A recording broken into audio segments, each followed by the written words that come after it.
আমি বিয়ে করে ফেলছি, আমি মেয়ে প্রেগন্যান্ট, এখন ওর ফ্যামিলি চাইতেছে আমার নামে মামলা দিতে। আমি তোর কি হই? জাস্ট ফ্রেন্ডটা বলিস।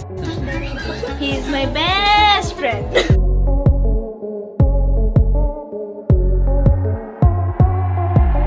প্রেগন্যান্সির ভয় দেখিয়ে তৌহিদ আফ্রিদিকে বিয়ে করেছে স্ত্রী রাইসা, আর সেই মামলার ভয়ে বাধ্য হয়ে প্রেগন্যান্ট মহিলাকে বিয়ে করেছেন আফ্রিদি। আফ্রিদির বলা ঠিক এমনই একটা কল রেকর্ডিং ফাঁস হয়েছে সোশ্যাল মিডিয়ায়, যা রীতিমতোই ঝড় তুলেছে সামাজিক যোগাযোগ মাধ্যমে। কেন একজন টিকটকার বিয়ে করলেন আফ্রিদি, সেই আলোচনার মাঝেই এবার যেন আগুনে ঘি ঢাললেন আফ্রিদি নিজেই।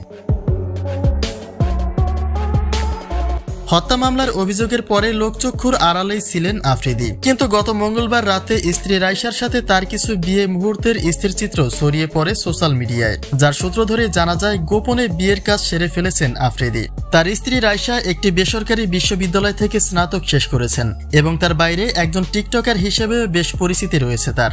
কিন্তু বিয়ের বিষয়ে ইতিমধ্যেই নানা রকম লঙ্কা কাণ্ডে জড়িয়ে পড়েছেন দেশসেরা এই ইউটিউবার।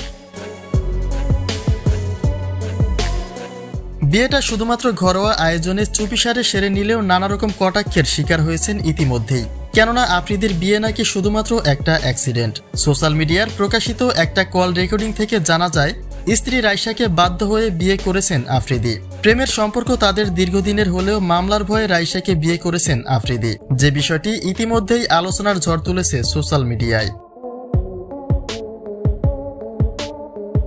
আফ্রিদির এমন কাণ্ডটি সকলের চোখে এক ভিলেনে পরিণত করেছে ইতিমধ্যেই, বিভিন্নভাবে ছড়িয়ে পড়েছে সমালোচনা। তবে বিষয়টি কিন্তু আসলেই এমনটা নয়।